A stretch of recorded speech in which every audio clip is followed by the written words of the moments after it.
Creepypastas para tener de fondo mientras, Fua, los quiero mucho mis panas. Hola mis panas, ¿cómo les va? En esta noche me siento con mucha energía, jaja, feliz de ser miembro de esta comunidad y de construir junto a ustedes un pequeño espacio para los amantes del terror y con muy buena onda en los comentarios. Así que por ese motivo quise colocar este título personal. Ya llevamos un buen tiempo aquí y la comunidad se mantiene activa y con esa misma buena onda con la que comenzó. Es increíble cómo hacen memes del canal y he visto comentarios de muchas personas diciendo lo bien que la pasan en el canal y hablando muy bien de la comunidad. Algo estamos haciendo bien como comunidad. Un beso y un abrazo a la distancia mis panas. Los quiero mucho. Ahora sí, empezamos. Mi hermana nombró a su bebé en honor a mi difunta esposa.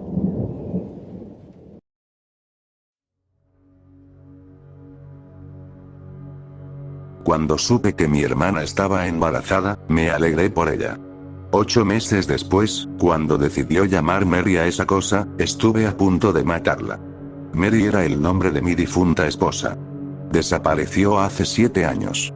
Emma, mi hermana, dijo que lo hacía en su honor, como si eso cambiara algo. Al principio oculté mi malicia, pero mi familia notó que no quería tener nada que ver con Emma ni con su hija. La bebé nació con una melena completa. Ese cabello castaño, suave y sedoso, que conocía tan bien. Sus ojos eran de un color avellana brillante. No lloró, ni siquiera al nacer. Tenía una risa adorable, o eso escuché. Yo no la visité. Emma se sentía bendecida por tener una niña tan hermosa y tranquila, pero yo solo sentí miedo. Era la viva imagen de mi esposa. Me atormentaba. No me malinterpretes, amaba a mi esposa. Mary era lo más parecido a un ángel en la tierra. Era cálida, divertida y terriblemente hermosa. Su voz era melódica y su risa, contagiosa. Cuando te abrazaba, sentías que te hundías en el colchón más suave y bajo las mantas más cálidas. Sus besos eran tiernos y despertaban en ti una emoción como la de tu primer enamoramiento. Podía aliviar tu dolor con solo mirarte. Todos la amaban, y cuando me eligió a mí, me sentí el hombre más afortunado del mundo. Jamás la merecí. Su primera palabra fue martillo. Era su juguete favorito. Emma le había comprado una pequeña caja de herramientas para que jugara a trabajar con su padre. De todo, eligió el martillo. Pasaba horas en el garaje, corriendo y golpeando cosas mientras gritaba ¡pum! Mi familia pensaba que era adorable. Me presionaban para que la visitara, esperando que, si pasaba tiempo con ella, me ablandaría. Emma encabezaba esos intentos, preocupada de que su hija no llegara a conocer a su tío. Al final, cedí. Nunca había visto a la bebé en persona, así que pensé que quizá eso curaría mi rechazo. Acordé pasar el fin de semana en su casa. Me quedaría en la habitación de invitados y llevaría a la niña al parque, la recogería del jardín, comeríamos helado, etc. El esposo de Emma estaba fuera por trabajo, así que le aliviaría un poco la carga. Cuando llegué, Emma me abrió la puerta y me abrazó de inmediato. Traté de apartarme, nunca fui afectuoso, pero me sostuvo con fuerza. Ni siquiera noté que la cosa venía detrás de ella, agarrada a sus piernas. Pero ella sí me había notado. Mary era un espíritu libre. Ni la cuerda más gruesa podía atarla. Me frustraban sus ausencias, sus noches fuera, su forma descarada de coquetear con otros hombres, pero olvidaba todo apenas se acurrucaba a mi lado o me besaba en la frente. Mary tenía esa habilidad para hacer que uno la perdonara. Por eso el engaño duró tanto tiempo. La niña empezó a gritar al verme. El sonido me perforó los oídos. Le grité a Emma, suplicándole que la callara. No sé si me escuchó. Sus instintos de madre ya se habían activado y toda su atención estaba puesta en la criatura que acunaba. Si lo oyó, no dijo nada. La niña se calmó hasta un gemido débil. Emma se disculpó desesperada, explicando que nunca lloraba así, que debía estar nerviosa, cansada, hambrienta, cualquier excusa. Noté que temía que me fuera, así que, contra todo juicio, me quedé. Después de ese desastre inicial, la niña pareció adaptarse muy bien a mi presencia. Demasiado bien. Se volvió pegajosa, siguiéndome todo el día.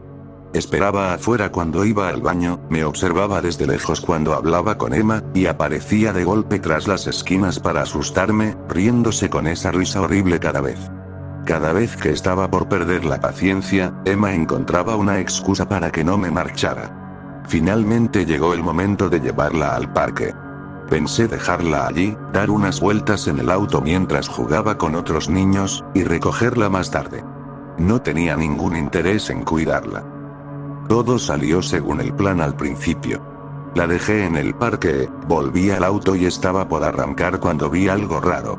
La niña no se había acercado a los demás, ni siquiera al área de juegos. Estaba arrodillada, cavando en la tierra bajo un árbol. El corazón me dio un vuelco. Metí el auto en reversa y me fui. Joder. Las manos me temblaban, la cabeza me daba vueltas, y apenas entendía qué pasaba a mi alrededor. Por algún milagro logré detenerme a un costado de la carretera, salir del coche y vomitar. De alguna forma, esa cosa sabía. Sabía que Mary me engañaba desde hacía tiempo, pero nunca dije nada. Quería hacerlo, claro, pero cada vez que estaba a punto de reclamarle, se lanzaba sobre mí, diciéndome lo especial que era para ella, cuánto me amaba. ¿Y qué si se acostaba con otro tipo? Solo era una aventura, un deseo físico que cualquier extraño podía saciar. Su amor era mío, y eso era lo único que importaba. Emma me llamó 2 horas después. Estaba preocupada, quería saber dónde estábamos, si todo estaba bien. Ya me había calmado y logré fingir felicidad. Le dije que me estaba divirtiendo tanto con la niña que había perdido la noción del tiempo. Le aseguré que pronto volveríamos. Colgué, y el estómago se me hundió. Sabía que tenía que regresar al parque. Sudé todo el camino. Si algo le pasaba a la niña, estaría en problemas. Al llegar, la vi de inmediato. Seguía bajo el árbol, de pie, mirándome fijamente. Tenía un martillo en la mano. Un martillo viejo, oxidado. Me miró directo a los ojos mientras me acercaba con cautela. Sin decir palabra, le arrebaté el martillo y la cargué en brazos. Corrí hasta el coche, la aseguré en el asiento trasero y metí el martillo en mi bolso. A pesar de los años, el mango aún tenía las marcas de mis dedos, donde lo había desgastado. Mary llegó a casa a las 2 de la mañana. Eso no era raro, pero su actitud sí. Le pregunté cómo había estado su noche y, en lugar de disculparse o animarme como solía hacer, me ignoró. Eso me enfureció.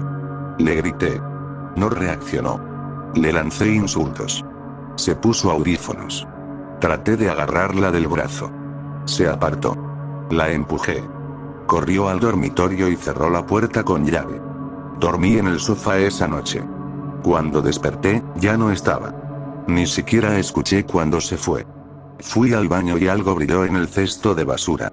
Era su anillo de bodas. Emma salió corriendo cuando llegué al garaje. Tenía una sonrisa radiante. Para no delatarme, fingí.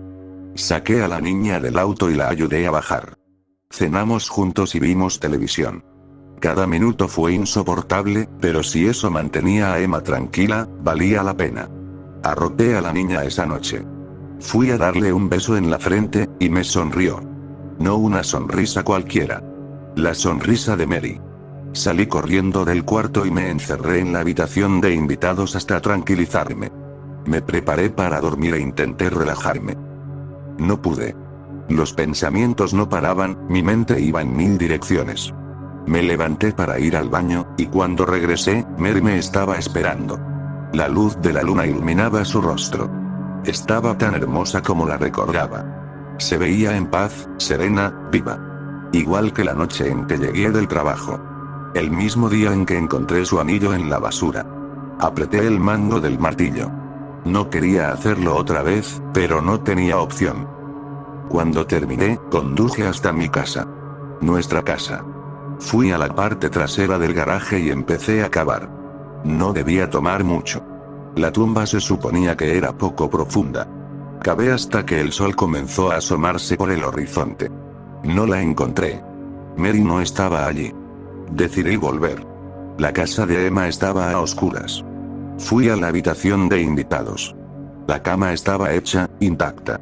Fui al cuarto de la niña. Abrí la puerta y me encontré en una oficina. Sin juguetes, sin cuna, sin Mary. Emma insiste en que nunca tuvo una hija. Mi familia dice que debería internarme, pero sé que no servirá de nada. He estado en hoteles, con amigos, y aún me sigue. Puedo escucharla reírse de mí, burlarse. Me pide que vaya a la cama con ella, y esta noche, creo que lo haré.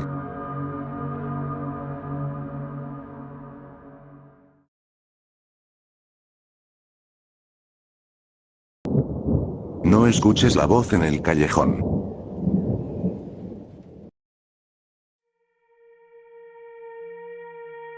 Siempre me he considerado una buena persona. Aunque el ladrillo manchado de sangre que ahora mismo está en el fondo de mi armario diría lo contrario. Volvía tambaleándome a casa después de una noche de beber solo, cuando empezó todo. Mientras avanzaba por un callejón cubierto de grafitis, tropecé con una grieta en el pavimento. Puse la mano sobre un gato psicodélico de 3 ojos pintado en la pared cercana. Con el mundo girando a mi alrededor, traté de convencerme de no vomitar. De repente, escuché una voz femenina detrás de mí que dijo: «Hola, guapo». Sobresaltado, me giré de golpe. No había nada más que una pared, así que miré cauteloso hacia ambos extremos del callejón. Aunque mi visión estaba borrosa y la oscuridad caía, estaba seguro de que no había nadie cerca. Me di unas palmadas en las mejillas y me froté los ojos, murmurando: «Tengo que dejar de beber». «Ay, pero así que aburrido», exclamó la misma voz. Ahora sí estaba asustado. La voz parecía venir justo de frente. Entrecerré los ojos y me acerqué a la pared opuesta. Con la tenue luz, pude distinguir que alguien había pintado el retrato de una mujer sobre los ladrillos. Era hermosa, con piel pálida, cabello rubio, ojos verdes brillantes y un palillo de chupetín apretado entre sus dientes. Me acerqué al retrato y pasé la mano con ternura por su mejilla, hipnotizado. La voz soltó una risita cuando lo hice, y retrocedí de golpe. «Oye, no me digas que eres de los que se lanzan sobre una chica sin siquiera saber su nombre». Me quedé boquiabierto. De algún modo, increíblemente, esa voz salía de la pared. La imagen no se movía, pero no había duda. Ella me estaba hablando. «No, ¿cómo te llamas entonces?», tartamudeé. «No puedo decirte eso, lo siento, cariño», respondió coqueta. Las siguientes horas pasaron como un borrón mientras conversábamos. Yo hablé casi todo el tiempo, quejándome de lo injusta que había sido la vida conmigo últimamente. Mi novia me había dejado por otro y todos mis viejos amigos parecían seguir adelante con sus vidas. Ella escuchó con atención, haciendo preguntas de vez en cuando.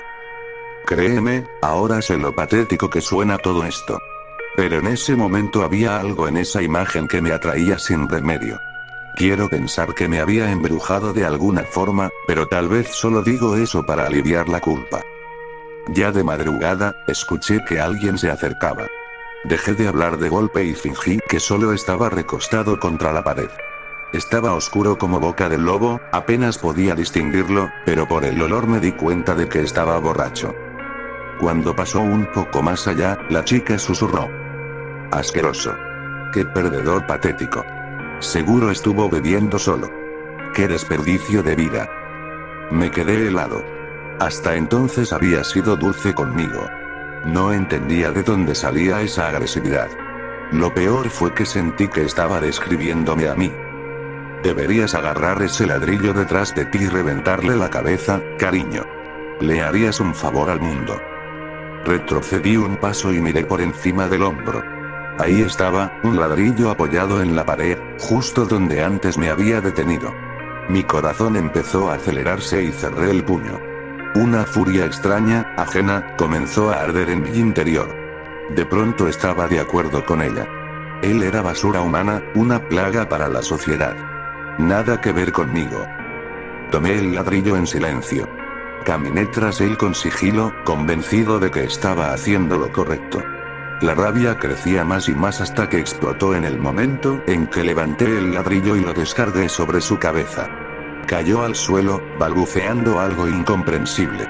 Lo golpeé una y otra vez, feliz de acabar con su miseria. Cuando terminé, regresé con ella. Buen trabajo, guapo. Ahora necesito que hagas algo por mí. Tráeme su cuerpo, ¿quieres? Asentí. La rabia se había ido y ahora solo quedaba un vacío adormecido. Arrastré el cuerpo hasta dejarlo frente a ella. Perfecto. Solo falta una cosa más. Toma un poco de la sangre del agujero que le hiciste en la cabeza y frótala sobre mí. Hundí la mano en la herida de su cráneo y unté la sangre en los ladrillos. El retrato empezó a cambiar. Primero apareció el resto de su cuerpo pintado en la pared. Exhausto, me senté en el suelo y observé. Poco a poco, ella comenzó a salir del muro. Primero fue su rostro, luego su torso, y finalmente sus brazos y piernas. Cuando estuvo completamente afuera, se irguió, mirándome desde arriba mientras yo seguía en el suelo. En persona era aún más hermosa que en el dibujo.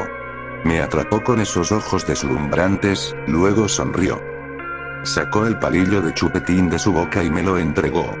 Después me guiñó un ojo y dijo: «Gracias, cielo». Y se marchó caminando en la oscuridad de la noche.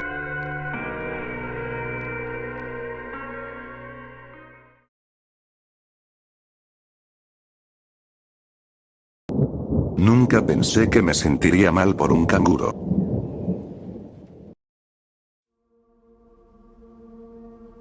Un grupo de canguros se llama pandilla. Siempre me pareció gracioso, porque si tienes una granja en Australia, los canguros de verdad actúan como una banda local. Siempre viajan en número, y casi siempre bajo la cobertura de la noche. Como un sindicato del crimen organizado, también se llevan un porcentaje de mis ingresos. A estas alturas estoy seguro de que el 10% de todo lo que planto termina en el estómago de un canguro. Con los años llegué a odiar a esos condenados. Pero con lo que ha estado pasando últimamente, incluso yo empecé a sentir lástima por ellos.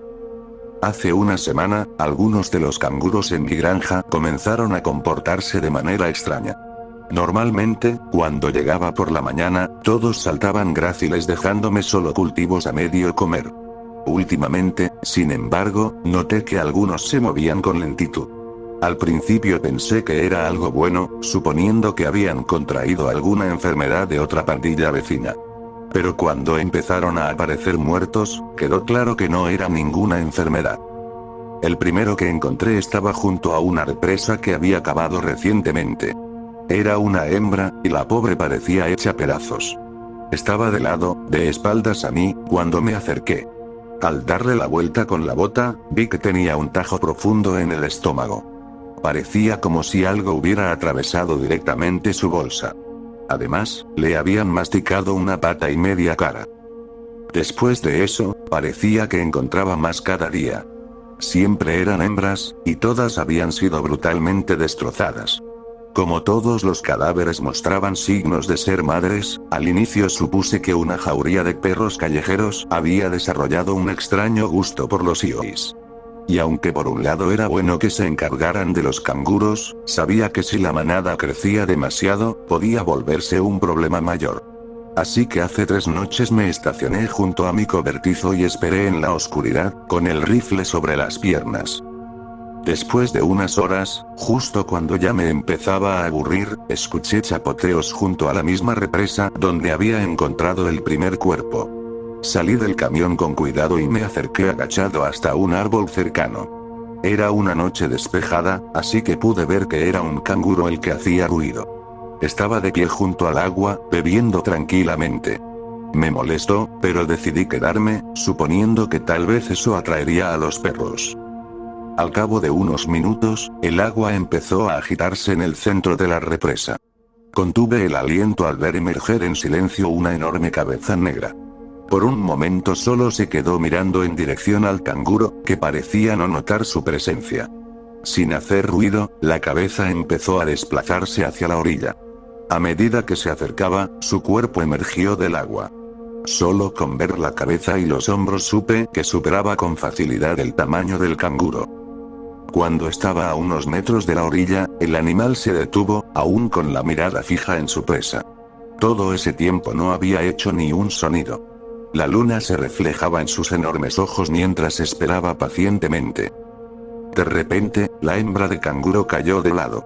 Dejó escapar un chillido de dolor y empezó a retorcerse en el barro. Alzó el cuello y pateó desesperada, como si intentara saltar lejos. Fue entonces cuando vi algo empujando desde dentro de su bolsa. Algo forzaba la salida desde su interior. Eventualmente, dos garras afiladas atravesaron la piel. Luego, lentamente, una cabeza emergió de la bolsa. Durante todo el proceso, la criatura en el agua no se movió ni un centímetro, observando la grotesca escena. Ni siquiera reaccionó cuando el ser pequeño se liberó del canguro y empezó a devorar su carne con hambre. Aquello que se alimentaba de lo que había sido su huésped lucía idéntico al monstruo del agua, solo que en miniatura. Sentí náuseas al darme cuenta de que estaba presenciando el final de algún tipo de incubación parasitaria. Con asco y horror, levanté mi rifle, apunté y le volé la cabeza de un disparo. Al sonar el disparo, la cabeza en el agua se giró hacia mí y dejó escapar un gruñido bajo. Con una velocidad cegadora saltó fuera de la represa y se quedó erguida en la orilla, buscando mi posición. Ahora que estaba fuera del agua, vi que el monstruo adulto era absolutamente colosal. Caminaba en 4 patas y estaba cubierto de un pelaje oscuro y brillante. Calculé que, de ponerse en 2 patas, superaría fácilmente los 2 metros. Cuando abrió su mandíbula, mostrando 4 colmillos tan largos como mi antebrazo, levanté mi rifle otra vez. Pero no llegué a disparar. Solté el arma con un jadeo cuando vi más cabezas surgiendo en el agua detrás de él, probablemente en respuesta a su gruñido. Conté al menos una docena antes de salir corriendo hacia mi camioneta. No he vuelto a la granja desde entonces, pero imagino que, cuando regrese, voy a extrañar los días en los que los canguros eran mi mayor problema.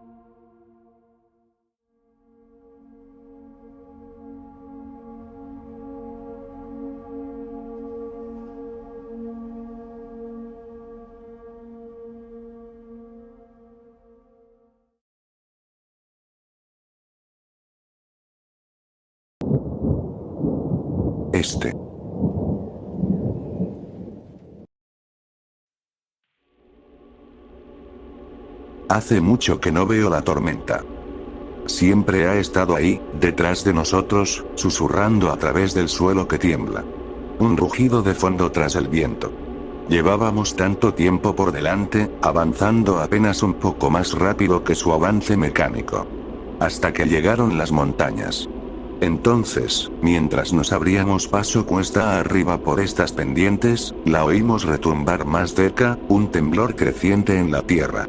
Pero ya hacía tiempo que no me daba la vuelta para verla de verdad. Sentado aquí, en la ladera de la montaña, en la fría mañana, llena mi visión y me arde en los ojos con su monstruosa irrealidad. Se alza como un muro intacto hacia el cielo, oculto solo por los límites de mi vista, desvaneciéndose en el azul claro, extendiéndose hacia el norte y el sur, curvándose con la tierra. La luz del sol no parece tocarla. Nada lo hace. En el suelo, donde la muralla hirviente de relámpagos azul enfermizo y nubes negras avanza por la tierra, puedo ver la descreación. Los picos más bajos, que ya se sacuden, estallan y se desintegran al llegar al horizonte de la tormenta. La tierra se hunde ante el embate, como si se encogiera ante el verso de esa muralla hirviente. Puedo sentir la violencia bajo mis pies, mientras millones de toneladas de montaña ancestral se derrumban en sus fauces infinitas. Me alcanzará en unas horas. Me pregunto si moriré cuando la cima se derrumbe, aplastado en una caída libre de pizarra y piedra, o si seguiré vivo cuando la tormenta me toque, despedazado y pulverizado, borrado y descreado. Me pregunto, otra vez, cómo se sentirá. Las articulaciones de mis piernas se quejan mientras me levanto de entre las rocas afiladas, y mi tobillo izquierdo grita de dolor cuando los huesos magullados crujen. Le doy la espalda a la tormenta y miro hacia adelante, el último tramo de camino, que se curva hacia el paso. Empiezo a caminar, avanzando hacia el este sobre el asfalto desgastado por el viento, sintiendo las vibraciones crecientes de la tormenta en cada paso. Mientras sacude mi tobillo adolorido, pienso en la feria estatal, en verano, hace una década, y en una máquina con una plataforma vibratoria que funcionaba por una moneda. Pienso en la maravillosa, casi desagradable intensidad de la sensación. Sostengo ese recuerdo, lo trabajo en mi mente como un terrón de azúcar, hasta saborearlo por completo. El viento me golpea el rostro, mientras incluso el aire parece huir hacia la muralla. Seguiré caminando cuando llegue, todavía en movimiento, pero no lo suficientemente rápido al final. Pero puedo llegar a la cima. No es la primera vez que me asombra pensar que solo ha pasado un mes desde que se apagaron las luces. Hace casi un mes estaba en un autobús, un miércoles, cuando esas cosas aún importaban. Recuerdo la sensación, cuando el fin del mundo pasó sobre nosotros, un susurro tranquilo que se extendió por el aire. El motor se detuvo y las luces parpadearon, pero no hubo pánico. La docena de pasajeros permanecimos callados, esperando en silencio el inevitable reinicio del motor. Miré por la ventana y, tras un momento demasiado largo, me di cuenta de que todas las luces del otro lado de la calle también estaban apagadas. Entonces escuchamos explosiones lejanas. Estallidos a lo lejos, como fuegos artificiales distantes. Algunos empezaron a entrar en pánico entonces. Nos abrimos paso a la fuerza por la puerta trasera del autobús y salimos a una noche de julio, afortunadamente fresca. Las estrellas brillaban con una intensidad que me asustó más que las explosiones, frías y cortantes. Todos pasamos un momento revisando teléfonos y radios que no funcionaban, que no volverían a encenderse, antes de guardarlos para siempre. Algo surcó el cielo hacia el oeste. En silencio, dejando un rastro de humo recortado por su fulgor, una bola de fuego rugiente pasó sobre nosotros y desapareció tras el horizonte. Unos momentos después, un retumbar metálico recorrió el valle. El conductor del autobús dejó de intentar encender el motor y se unió al grupo de pasajeros, todos reunidos, mudos ante la forma tranquila y extraña en que el mundo acababa de cambiar. Estrellas fugaces surcaban el cielo constantemente, como una lluvia de meteoros llegada demasiado pronto.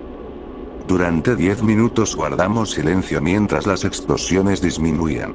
Cuando lo único que quedó fue nuestra respiración nerviosa y los aullidos de los perros, alguien hizo una broma que ya no recuerdo, pero reímos como niños que pasan junto a un cementerio, nerviosos y forzados. Volvimos a casa caminando, desconocidos compartiendo nombres que no nos habíamos molestado en preguntar en el autobús, nombres que no recordé al día siguiente. Me desvié hacia mi apartamento y nunca volví a ver a ninguno de ellos. Imagino que en los suburbios de la pequeña ciudad, los vecinos estaban de pie en sus porches y jardines delanteros en bata y pantuflas, linternas muertas en mano, compartiendo teorías y consolándose. Pero el complejo de apartamentos en el que había terminado cuando me fui de la casa de Gayle estaba en silencio y a oscuras. Ni siquiera las luces de emergencia estaban encendidas mientras avanzaba a tientas por los pasillos oscuros hasta la cueva de mi estudio. Deseaba desesperadamente hablar con alguien, compartir información, intentar entender qué había pasado. La pérdida total de electricidad apuntaba a una detonación nuclear, pero las explosiones parecían tan lejanas y, de algún modo, demasiado pequeñas para ser el viejo espantajo de la generación de mis padres. Todo esto era indescriptiblemente más extraño. A la luz del día, se volvió aún más extraño. Hubo un cambio casi agradable en la comunidad, mientras caminantes llevaban noticias de barrio en barrio, muchas distorsionadas, pero muchas innegablemente ciertas. Las baterías no tenían carga en ninguna parte. Los marcapasos se detuvieron, todo lo que requería corriente eléctrica dejó de funcionar. El fuego era difícil de encender. No hacía más frío, pero nada quería arder. Los encendedores funcionaban rara vez, y sus llamas eran débiles y enfermizas. Hicimos grandes fogatas para probar esta nueva y extraña verdad, y con esfuerzo lograron encenderse, parpadeando bajo y azul, pero fundamentalmente incorrectas. Al segundo día, un hombre en bicicleta nos dio la explicación de las explosiones de la primera noche. Aviones planeando hacia abajo, muertos y oscuros, estrellándose por todo el valle y más allá. Las estrellas fugaces habían sido satélites, dijo, toda la red simplemente cayendo del cielo. Era como si se hubiera retirado alguna medida esencial de energía del mundo, como si un motor interno del universo se estuviera apagando, y eso me asustaba mucho más que las bombas nucleares. Ninguno de nosotros sabía qué hacer. Comimos la comida que teníamos antes de que se echara a perder, y para el segundo día las tiendas estaban vacías, casi todo vendido solo por efectivo. En un último y desafiante gesto de solidaridad, los precios se mantuvieron estables en casi todas las tiendas, y yo cambié lo poco de dinero que tenía por varias cajas de agua embotellada. Planeábamos aguantar. No entendíamos que esto no era una interrupción, sino un final. Primero fueron rumores, para cuando acabó la primera semana. Gente andrajosa y cansada pasaba por el pueblo, buscando agua y comida, y trayendo advertencias apocalípticas con los ojos desorbitados. Hablaban de un éxodo masivo, una marea de gente huyendo como locos de la costa occidental. Historias confusas y aterradoras susurradas sobre la tormenta. Ninguno de los primeros refugiados la había visto con sus propios ojos, pero lo que habían escuchado los había asustado tanto que empezaron a internarse tierra adentro. En esos primeros días de huida, la marea humana siguió las autopistas principales, y nuestro pequeño pueblo solo recibió a rezagados, los que huían no solo de la famosa tormenta, sino de los ríos de atrocidades en que se había convertido la marcha de refugiados. No teníamos forma de saber si era solo la amplificación de rumores de pesadilla, o si las carreteras rumbo al este se habían convertido realmente en una vasta zona de pisoteo, donde poblaciones urbanas avanzaban hacia el interior sin plan ni salida, destrozándose unos a otros, huyendo de la costa y de la tormenta.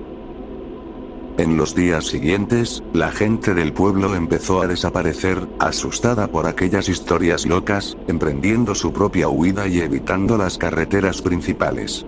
Mis pies también me pedían irme, pero esperé.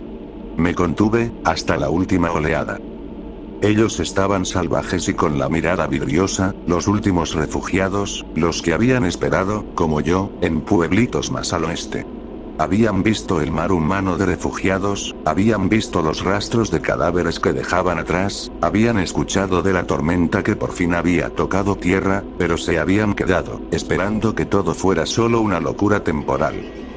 Pero entonces vieron la tormenta con sus propios ojos, y era tan desquiciante que los relatos de testigos presenciales resultaban más febriles e imposibles que los rumores de segunda mano que los precedieron.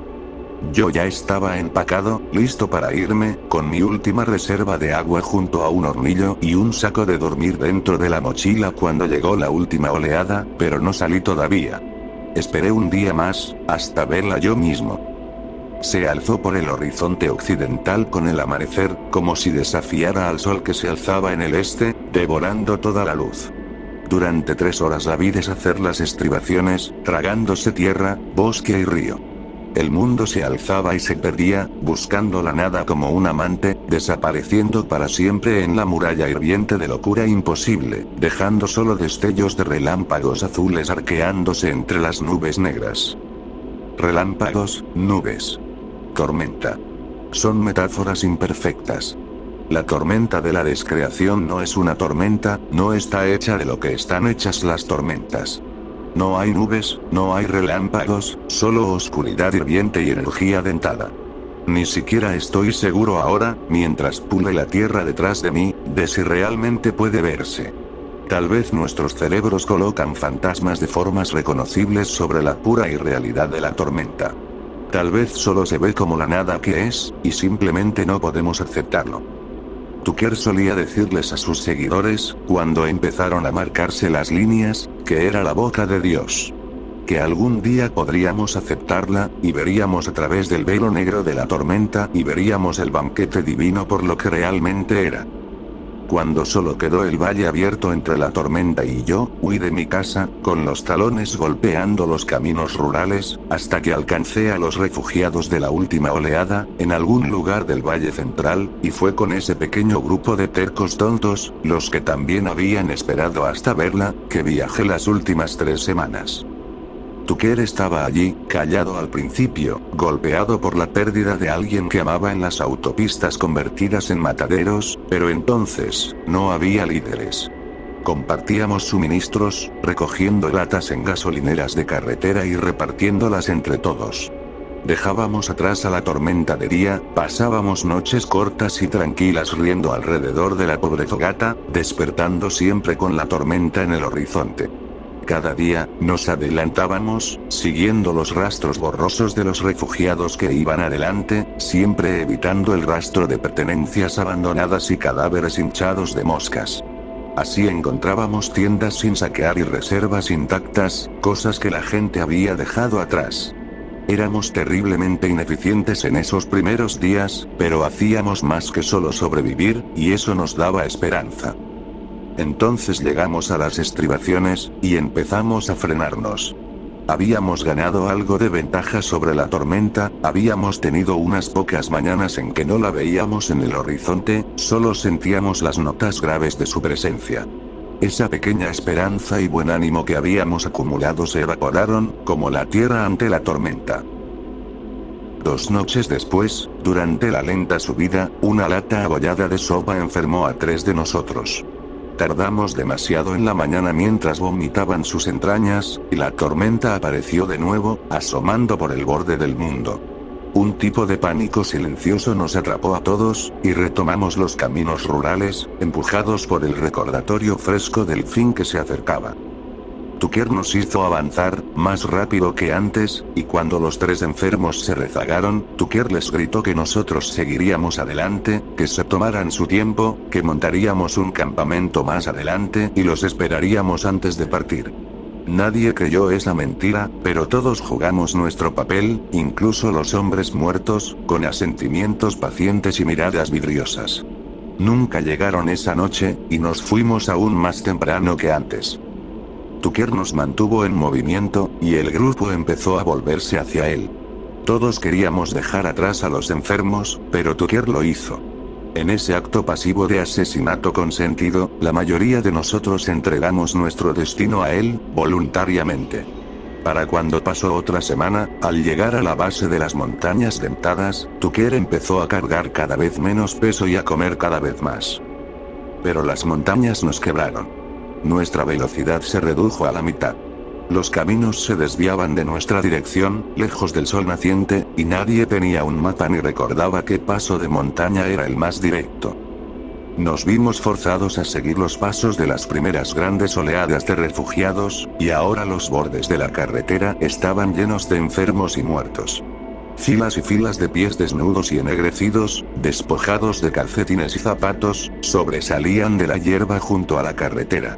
Yo busqué allí, quitándole un par de botas a un hombre tendido, de mi altura más o menos, primero intentando ignorar sus gemidos agónicos, luego susurrándole disculpas mientras respiraba con dificultad.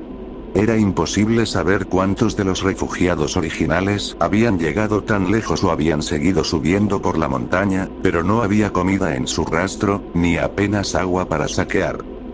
Tucker nos empujó, y en las montañas bajas empezó a predicar pequeños sermones sobre la necesidad y la absolución por lo que habíamos hecho y lo que haríamos, y eso terminó de meter la cuña dentada entre el grupo. De ser una banda suelta de desconocidos con un objetivo común, pasamos a ser la gente de Tucker, y los otros, y esa grieta se volvió fría y helada. Supongo que la línea era la misma que la noche en que dejamos atrás a los 3 enfermos. Estaban los que no pudieron dormir esa noche, y los que sí. Sería fácil, y una mentira asquerosa, trazar una línea moral en esa división. Todos fuimos buenos alguna vez. Todos los dejamos atrás, nadie se opuso.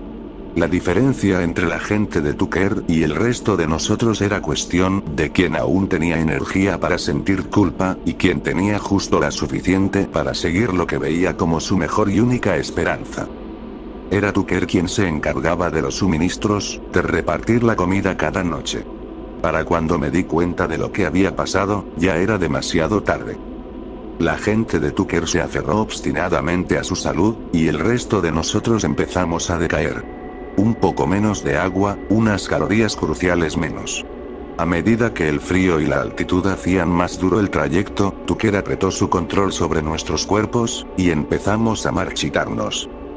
Estábamos todos tan profundamente cansados que ni siquiera podíamos comunicarnos nuestra paranoia incipiente, hasta que empezamos a quedarnos atrás, rezagándonos, mientras nadie tenía fuerzas para mirar atrás.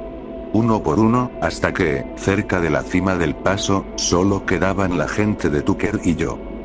Ellos ya habían empezado a dormir separados de nosotros, montaban su campamento antes y en silencio. 2 noches atrás, desperté y los encontré a 100 metros por el camino, ninguno miraba atrás. Los alcancé, y no se dijo una palabra, pero Tucker me sostuvo la mirada desde el frente, su cuerpo libre de carga, ágil, y aterradoramente saludable. Anoche, cerca de la cima, no pude dormir, mientras el terror helado de lo que había permitido que sucediera recorría mi mente, girando junto al frío amargo de la noche en la montaña. Tucker también estaba despierto, y en algún momento de la oscuridad se acercó a donde yo estaba sentado, con mi raído colchón de campamento apoyado contra una roca a modo de silla. Se sentó a mi lado, sus ojos fríos reflejando una luz de estrellas aún más fría, y no dijimos nada. No habíamos hablado en casi una semana, y en verdad, creo que solo Tucker había hablado los últimos días. Sobre nosotros, la noche estaba en silencio, un cielo sin aviones, sin luces humanas. A lo lejos, la tormenta debía ser visible, pero hacía días que había dejado de intentar verla. Tras lo que pareció una hora, Tucker suspiró y se puso de pie lentamente, mirándome desde arriba, una silueta negra contra un cielo cobalto. Creo que tal vez sonrió, era difícil saberlo. Levantó su pie y bajó el talón con fuerza sobre mi tobillo. Una vez, y luego otra, antes de que pudiera gritar. Mis gritos no despertaron a nadie, y Tucker volvió caminando a su lugar en el centro cálido de la gente dormida.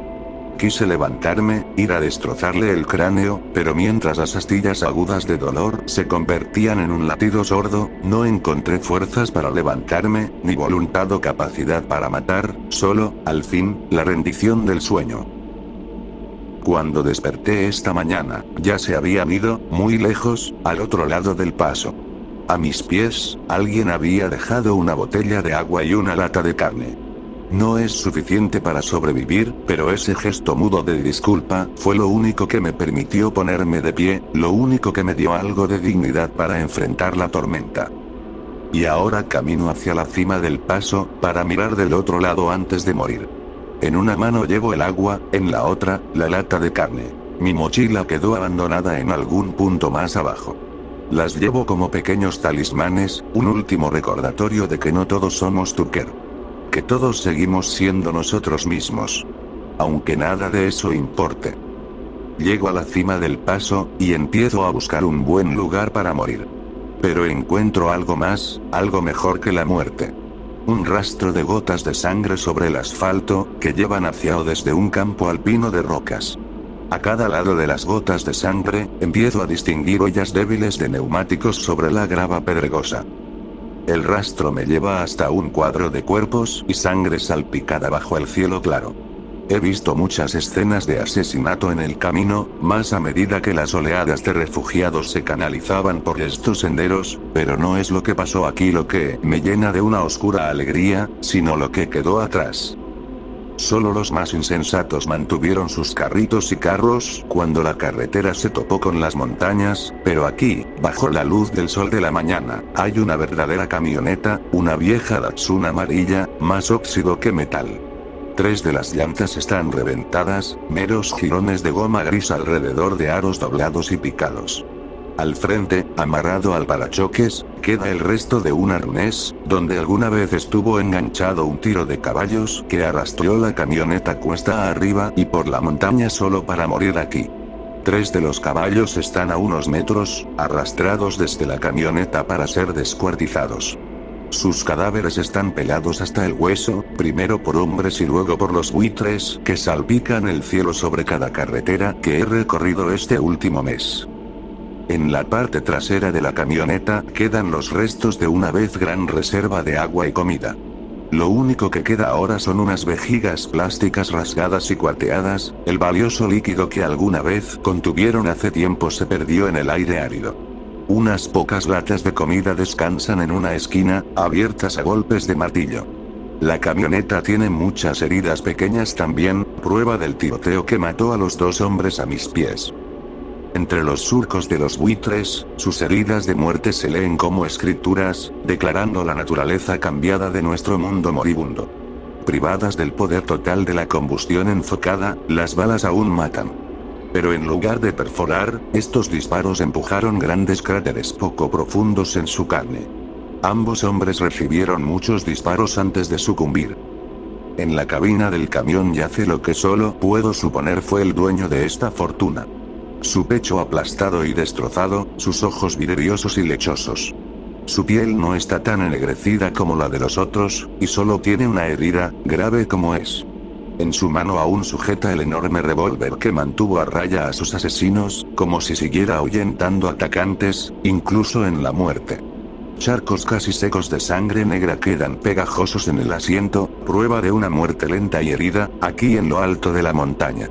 Los otros asesinos debieron esperar a que muriera, apostando tiempo precioso por la riqueza del camión y los caballos.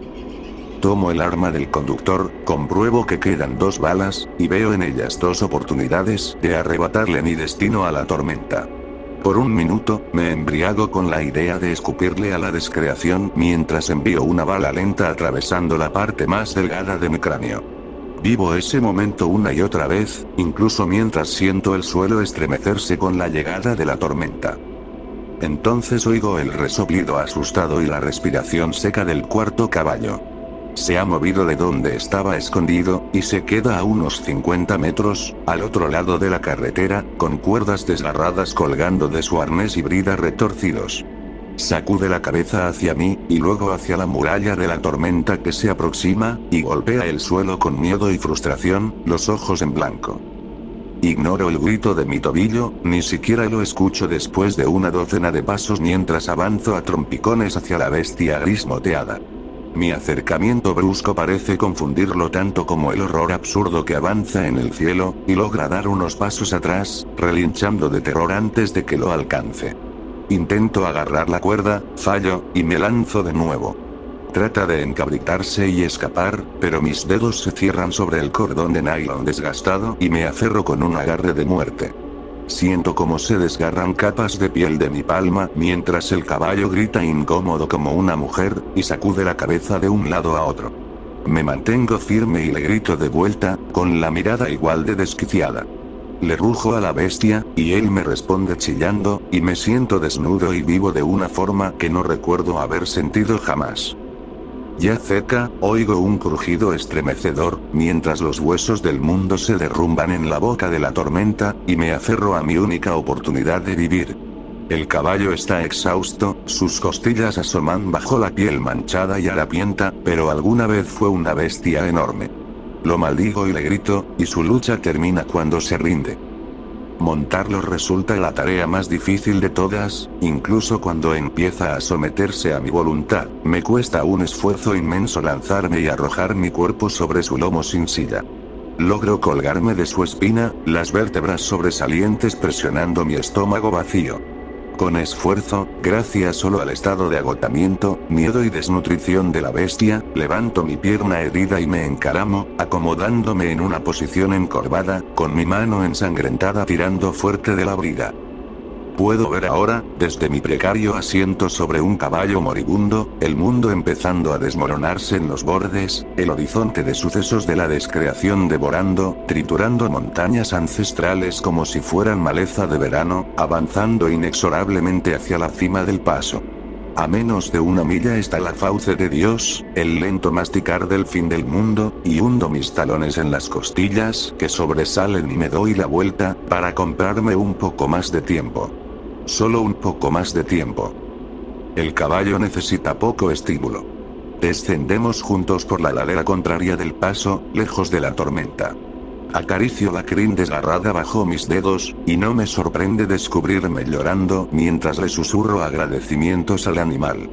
Pronto, avanzamos a trote constante, dejando atrás la cumbre y, una vez más, alejándonos de la tormenta. Dejo que el caballo se detenga algunas veces, mientras huele los delgados pastos de las alturas y algunos charcos de nieve derretida que mi grupo y todos los demás refugiados pasaron por alto en la subida. incluso desmonto para beber con desesperación de esas aguas estancadas. En mi apuro sediento, dejo caer la cuerda de nylon, dejando atrás una capa de piel y soltando al caballo, pero este me espera.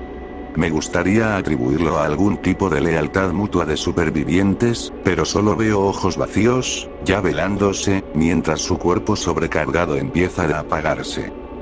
El caballo me lleva 20 millas más antes de morir, pero no antes de que pasemos junto a mi grupo.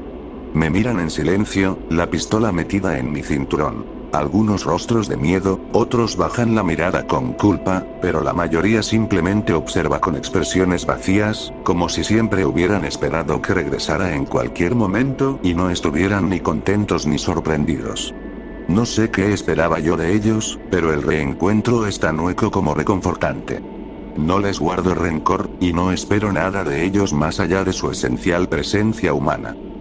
Reservo una pequeña sonrisa para Tucker, toda dientes apretados y encías sin sangre, mientras paso, y él mantiene su expresión fría e imperturbable, pero veo las fosas nasales dilatarse y un leve temblor en la comisura de sus labios. Y sigo montando, dejándolos atrás un rato para ordenar mis pensamientos y apartarme del asunto de la supervivencia de hoy, para pensar en la de mañana. Unas millas después, el caballo cae de rodillas, tiembla levemente antes de desplomarse. Salgo volando por el camino y ruedo sin gracia, deslizándome y revolcándome, ligeramente agradecido de que mi gente no esté aquí para verme caer. El caballo da 4 últimas respiraciones entrecortadas, y le susurro mi gratitud a sus ojos vidriosos y nublados. Cuando mi grupo me alcanza, cerca del anochecer, he encendido una fogata débil con matorrales de montaña y estoy cortando la carne fibrosa de los costados de mi caballo. Se acercan a mí, con la boca hecha agua por el aroma picante de sangre concentrada salpicando las piedras, y algunos sacan cuchillos para ayudar con el trabajo de despiece. Tucker se mantiene alejado del nudo de gente silenciosa, gente que ya no es suya. Los brazos colgando a sus costados, su cuerpo sin carga de provisiones ni agua, desnudo y solo. No hay expresión en su rostro, ni en el mío cuando me acerco a él. Pocos de nuestro grupo siquiera se giran a mirar, la mayoría está demasiado ocupada o demasiado exhausta para preocuparse por lo que está a punto de suceder, y nada de esto será sorpresa, menos aún para Tucker o para mí. Asiente, inclinando la cabeza hacia el suelo por un largo y callado momento, antes de volverse ligeramente para mirar hacia atrás. Hemos hecho buen tiempo cuesta abajo, y solo las nubes arremolinadas en lo alto señalan la presencia de la tormenta. El suelo ya no tiembla. Una vez más, hemos aventajado a la tormenta por un día más. Pero aún se siente, en el aire y en los huesos. Sé que es ahí donde mira Tucker. Lo retiene por un largo tiempo. Se vuelve, con la boca entreabierta como si fuera a hablar, y disparo la pistola. El débil estallido del cartucho se desvanece de inmediato, pero la bala gruesa y lenta rompe el centro del rostro de Tucker como un puño de hierro. Todo se hunde hacia el impacto, mientras la bala disipa su fuerza lenta entre los delicados arcos y filamentos de su cráneo. Tose al caer, una sola vez desde su boca destrozada, esparciendo una fina niebla de sangre en el aire. Desde el suelo, parpadea su único ojo intacto, mirando hacia arriba, hacia la nada, y aunque pienso en dejarlo ahí, me arrodillo y presiono el cañón en su sien. Su ojo se cierra y suspira, un sonido extrañamente musical en el silencio absoluto de la tarde. Ahogado, el segundo disparo apenas suena más allá de un golpe húmedo. Amontono algunas piedras sobre Tucker, formando su montículo donde cayó, y de nuevo algunos de mi grupo vienen a ayudarme. No hay culpa en mí, ni en ellos. No hay odio en el asesinato, ni rencor en su consecuencia. Es simplemente una corrección, un ajuste de cuentas, otro paso en un camino larguísimo. Tomo las botas de Tucker, el tobillo alto servirá como base para una simple férula hecha con la cuerda de nylon de la brida del caballo. Cuando terminamos, cuando la carne del caballo está seca y empacada, y hemos dormido durante la noche silenciosa, damos la espalda al entierro, a la tormenta, y el nombre de Tucker no se menciona nunca más. Avanzamos. Seguimos caminando. Al cruzar las tierras áridas entre las grandes espinas del país, aprendemos. Los pueblos pequeños aún tienen comida, y aprendemos a cargar provisiones con eficiencia, distribuyendo el peso. Casi todas las casas tienen galones de agua limpia en la parte trasera de cada inodoro y botellas plásticas en abundancia. Aprendemos a llevar la cantidad justa de agua de un punto a otro, maximizando nuestra velocidad. Las bibliotecas tienen, entre otras cosas, libros sobre plantas comestibles, y empezamos a recolectar, extrayendo constantemente las pocas calorías que podemos. Cargamos menos, gastamos menos energía, caminamos más lejos. Nos volvemos delgados y largos como gacelas, tostados de marrón por el sol. El mundo está vacío. Nos encontramos con algunas pocas personas solas que nunca vieron las grandes oleadas de refugiados, que jamás supieron qué pasó después del apagón, y las invitamos con los brazos abiertos, les hablamos de la tormenta. No todos vienen, no todos creen en los relatos salvajes de estos nómadas de mirada extraña, y no los culpamos, simplemente seguimos caminando. Parece que mucha gente del corazón del país se dirigió a las grandes ciudades cuando se apagaron las luces, esperando encontrar fuerza en la multitud, o atar su destino a organizaciones que ya se habían derrumbado. Cada ciudad es un pilar perpetuo de humo y un vasto campo de matanza. Les damos un amplio rodeo, avanzando en cambio por los campos abiertos, a través del granero del país. No sabemos qué pasó con las primeras oleadas de refugiados que vinieron antes que nosotros. Las huellas de su paso se vuelven cada vez más difíciles de ver. A medida que se extinguieron y se devoraron entre sí, tal vez todo lo que cruzó las llanuras delante de nosotros fueron fantasmas andrajosos, balbuceando sobre la imposible tormenta. Ellos ya no importan. Solo importa nuestra tribu, y hemos aprendido a sobrevivir donde ellos no pudieron, y aún nos queda un largo camino por recorrer. Hemos aventajado a la tormenta, tan lejos de ella que le tomaría una semana entera alcanzarnos, y eso nos sirve bien. Dormimos mejor, nos endurecemos y viajamos más rápido. Planeamos. Cuando lleguemos al Océano del Este, en algún momento del último otoño del mundo, cuando no podamos caminar más, necesitaremos tiempo para buscar. Hemos arrancado páginas de libros, y las estudiamos obsesivamente, aprendiendo todo lo que podemos sobre el mar, sobre barcos y navegación. Encontraremos los veleros de mástil alto que podamos, y reanudaremos nuestro viaje hacia el este, impulsados por el viento. Iremos tan lejos como podamos, hasta encontrar tierra otra vez. Y si eso falla, entraremos a las olas, y nadaremos, hasta que la tormenta nos alcance.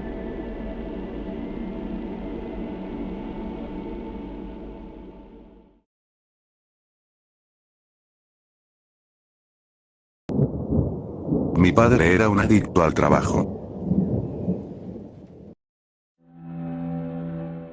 Mi padre murió el lunes.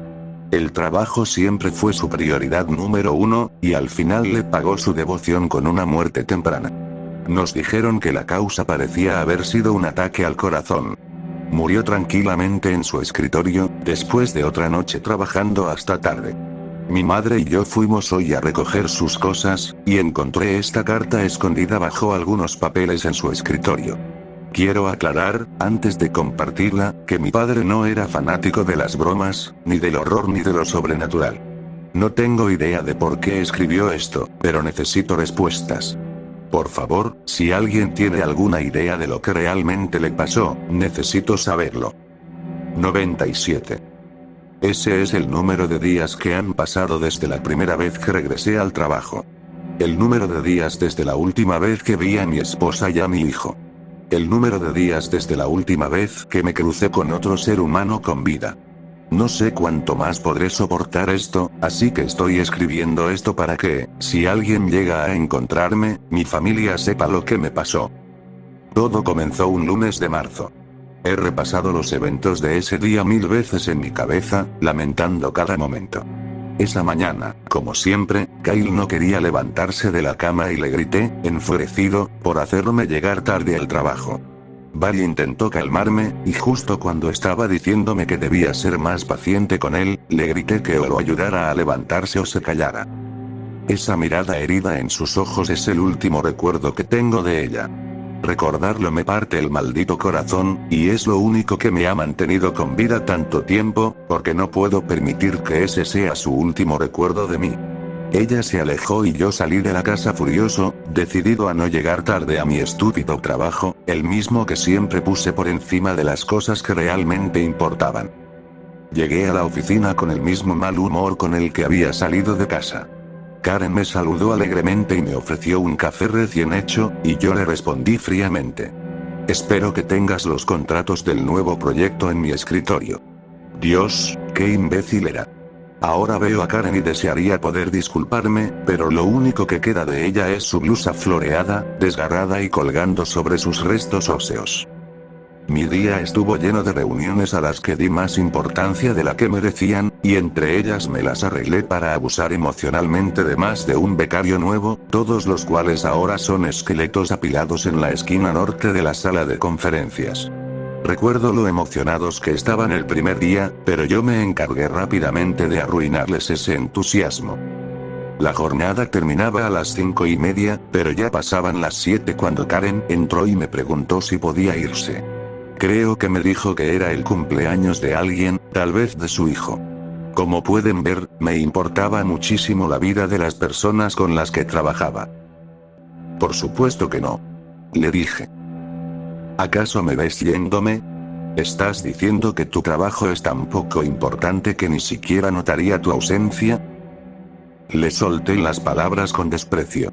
Ella bajó la cabeza y volvió a su escritorio, abatida.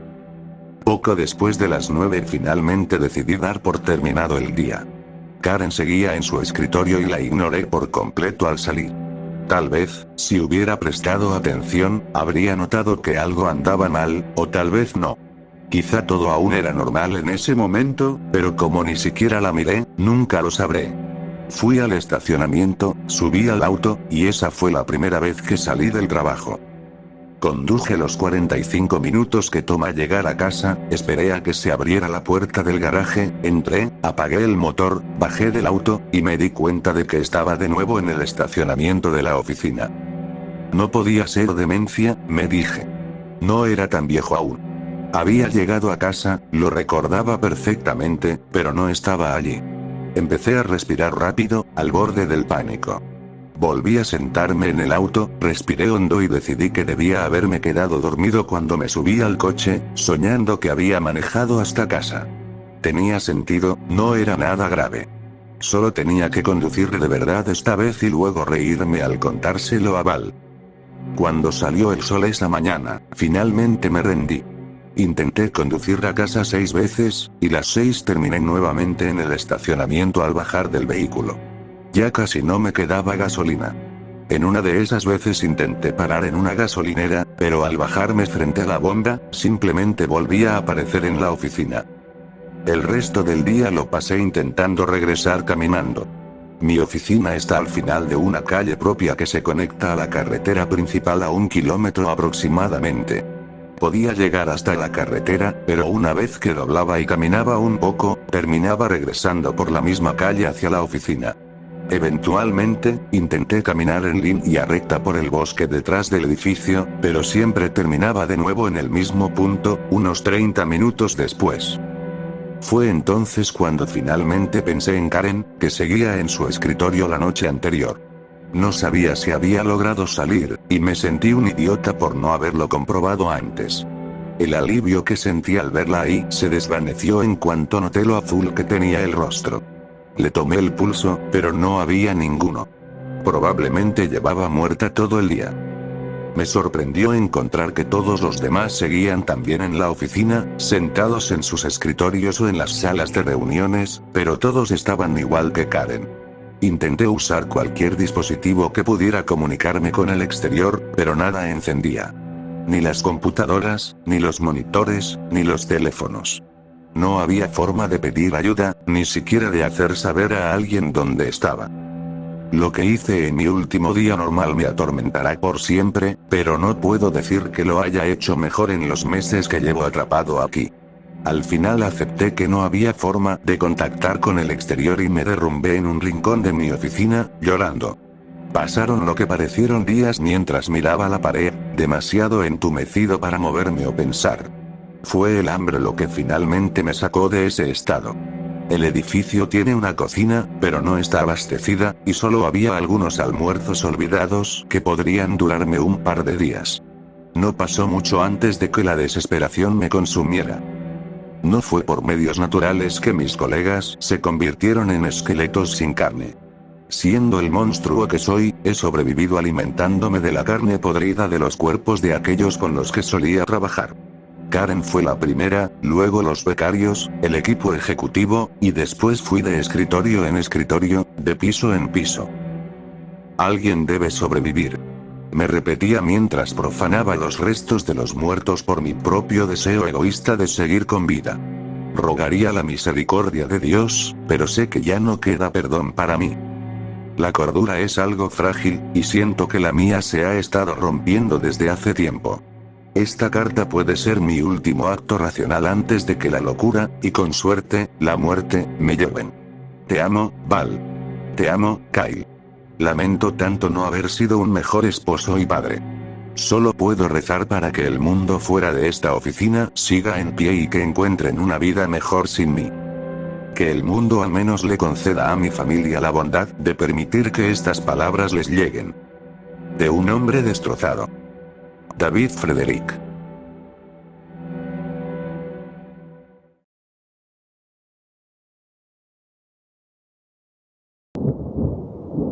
Visitamos el bar embrujado.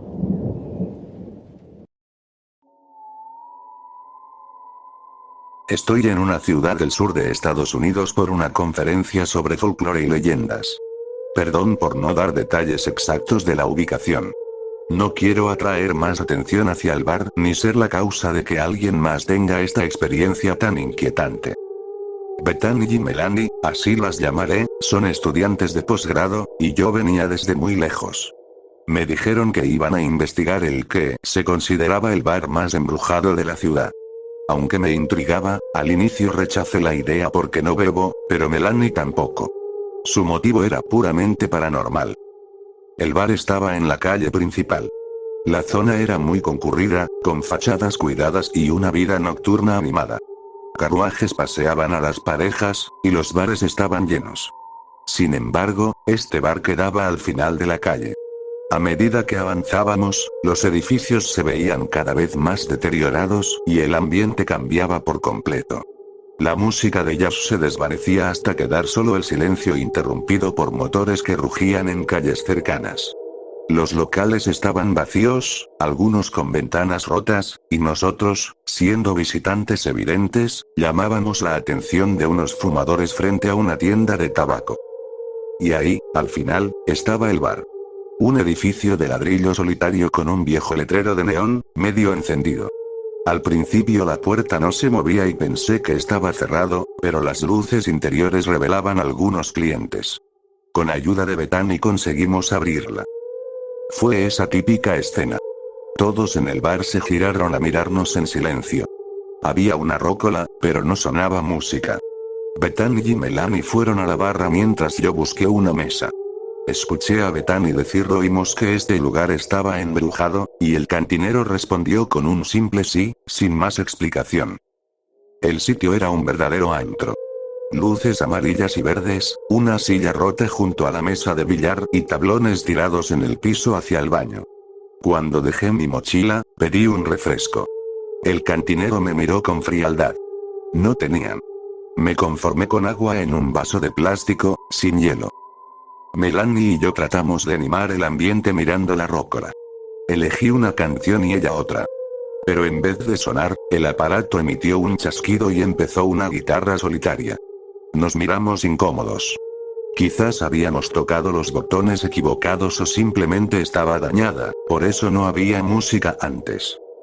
Mientras Bethany y Melanie conversaban sobre su curso, observé el bar con disimulo. Noté que ninguno de los clientes hablaba, ni siquiera los que jugaban billar. Entonces crucé miradas con la cantinera. Estaba apoyada en la barra mirándonos con enojo, como si invadiéramos su espacio. Supuse que, en cierto modo, lo hacíamos. Éramos forasteros hablando de fantasmas en su bar, quizá lo veía como una falta de respeto. Bethany le escribió a una amiga del Congreso para que nos acompañara y luego empezó a tomar fotos de los carteles en las paredes y del piso con azulejos rotos. Yo me dirigí al baño, aunque dudé por la suciedad del lugar. Apenas toqué la manija cuando un escalofrío me recorrió el cuerpo. Un perro negro y desaliñado estaba en la esquina. Me gustan los perros, pero este tenía algo extraño. Jadeaba con fuerza, como enfermo, a pesar del frío en el bar. Pensé que el hombre de traje y sombrero desplomado a su lado era su dueño, pero al fijarme mejor noté que solo era un montón de ropa, sin nadie dentro. El baño estaba sorprendentemente limpio. En la puerta había garabatos con frases de canciones, y en el centro una pintada grande decía: "Las leyendas nunca mueren". Al salir, lo que vi me heló. El montón de ropa ya no estaba en la misma posición. Al inicio parecía un hombre desplomado, pero ahora se veía como alguien intentando incorporarse. Me convencí de que el perro lo había movido, pero aún así regresé con Bethany y Melanie a contarles lo ocurrido. Seguimos allí un rato, charlando en el silencio incómodo del bar. Pasados 15 minutos, Bethany recibió un mensaje de su amiga preguntando dónde estábamos. Ella respondió que adentro y dejó el teléfono en la mesa, pero este sonó de inmediato. Hola.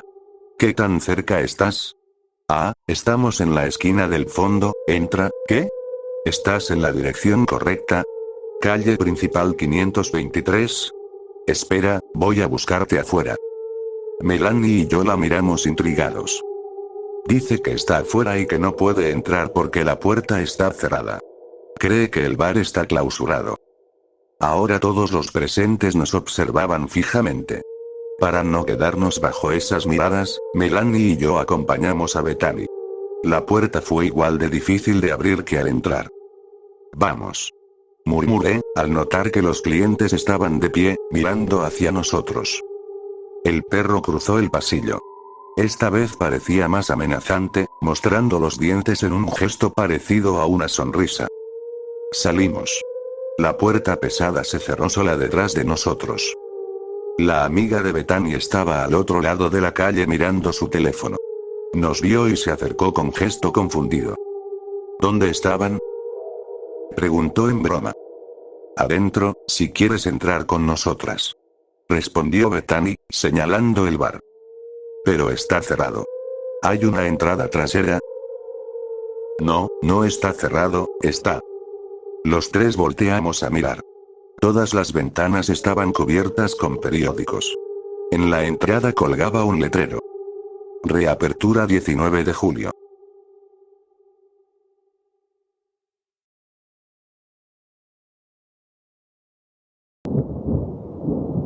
Compañeros de fe.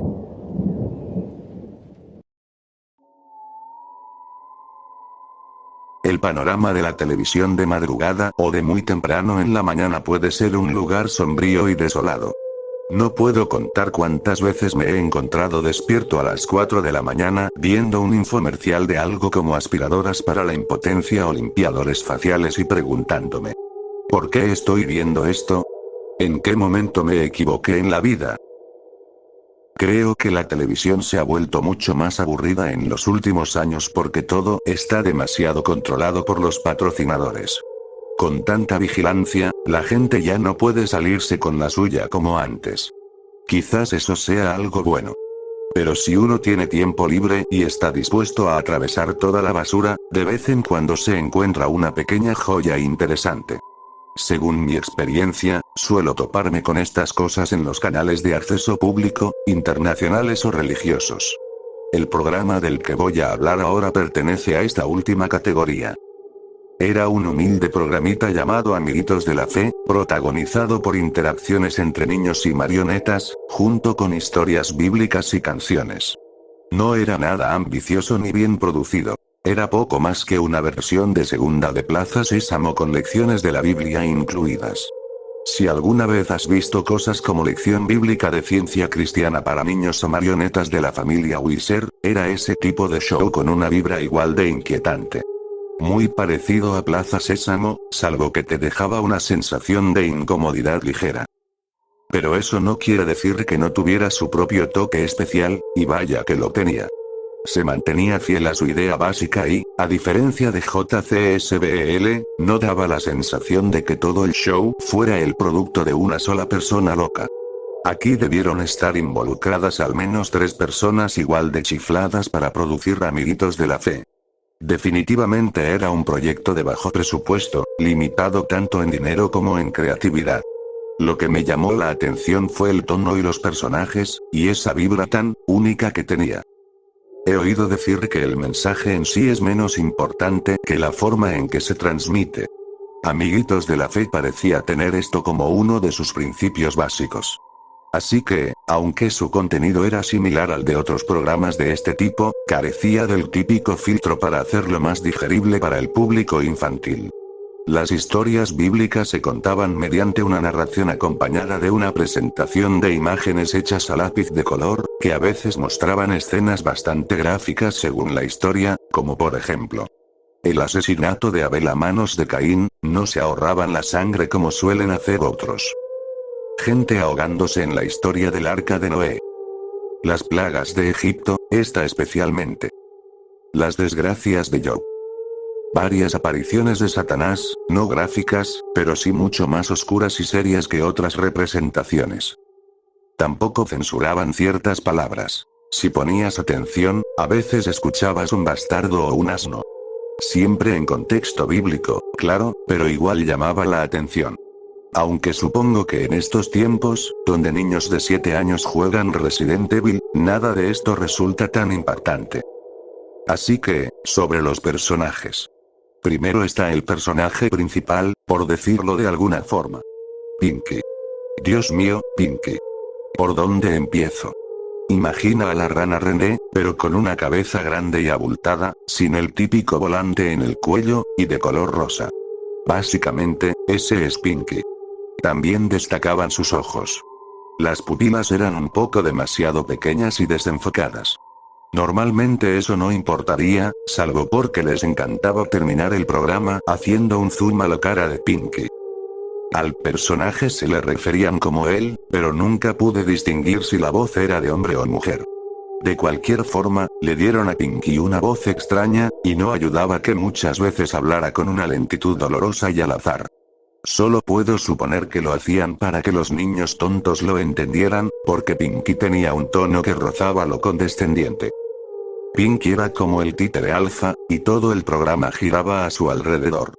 Siempre que uno de los niños o los otros muñecos tenía una pregunta, acudían a Pinky por su sabiduría. Aunque Pinky aparecía normalmente con una Biblia y recitaba versículos la mayor parte del tiempo, había ocasiones en las que no la mencionaba para nada y parecía dar respuestas al azar.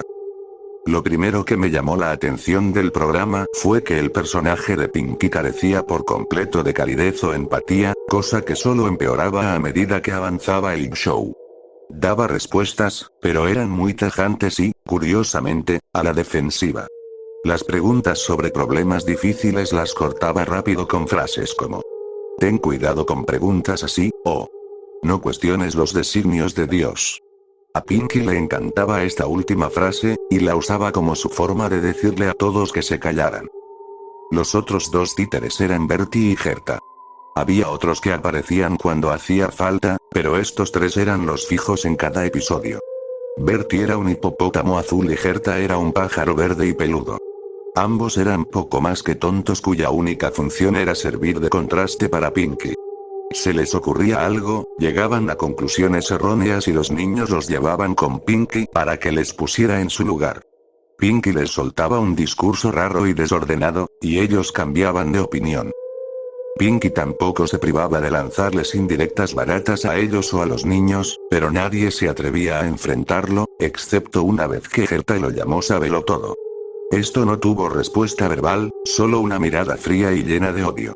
Jamás pensé que una escena entre 2 títeres sin hablar pudiera ponerme tan incómodo, pero así fue.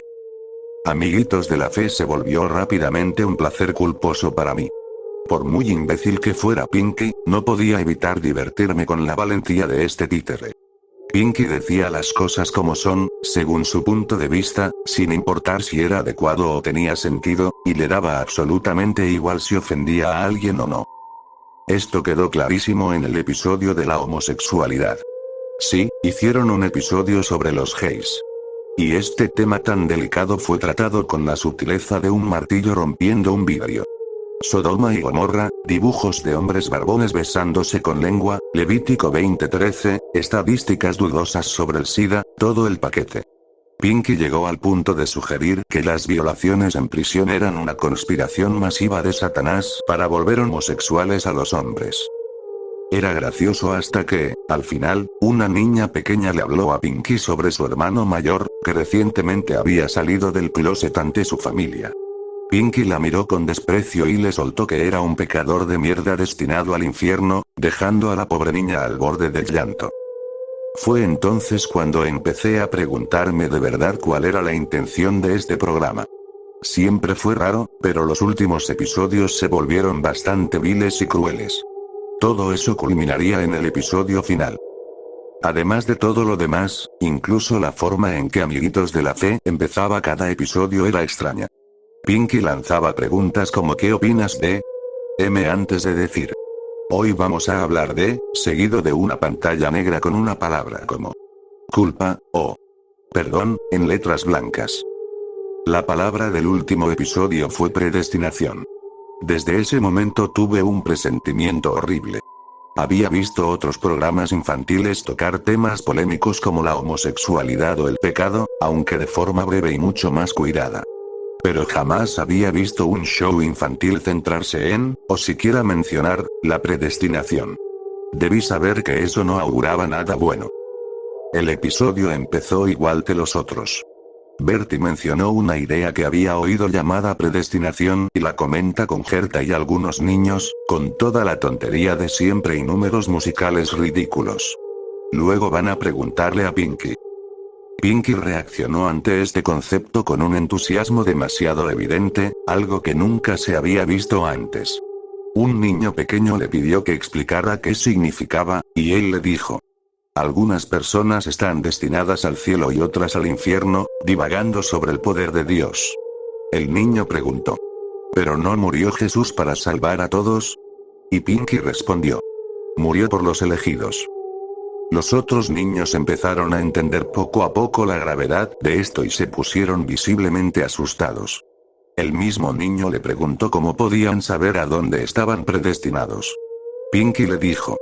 No lo sabrás con certeza hasta que mueras. Pero si miras profundo en tu corazón, quizá encuentres la respuesta. Pinky entonces miró fijamente a la cámara y todo se detuvo.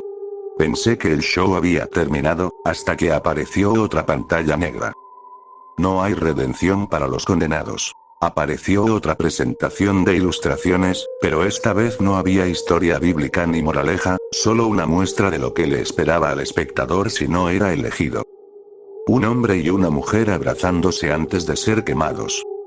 Personas con los pies encadenados al suelo, siendo devoradas por demonios merodeadores cuyas bocas cubrían todo su cuerpo, desgarrando sus cuerpos desde los pies. Personas empaladas en pilares con pinchos por demonios voladores. Gente en el lago de fuego con sus cuerpos quemándose y regenerándose para siempre. Criaturas gigantes deformes peleando y arrancándose los ojos entre sí.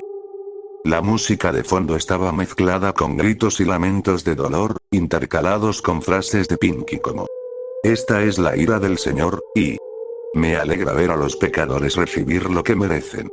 Esta pesadilla, por suerte, se interrumpió a los pocos minutos con otro corte abrupto. Esta vez empezaron los créditos, pero la escena se veía alejada mostrando todo el set. Luces, cámaras, micrófonos. Los niños y los títeres ya no estaban. Un hombre encapuchado de negro entró al cuarto y roció todo con gasolina antes de prenderle fuego. El camarógrafo lo siguió afuera y la última escena mostró al encapuchado y al camarógrafo riéndose mientras lanzaban todos los títeres del programa a un horno, con el plano final mostrando un primer plano del títere de Pinky ardiendo. No ha pasado tanto tiempo desde que vi ese último episodio, pero aún no he encontrado respuestas sobre cuál era la verdadera intención de este programa, o por qué terminó así. Tengo mis teorías.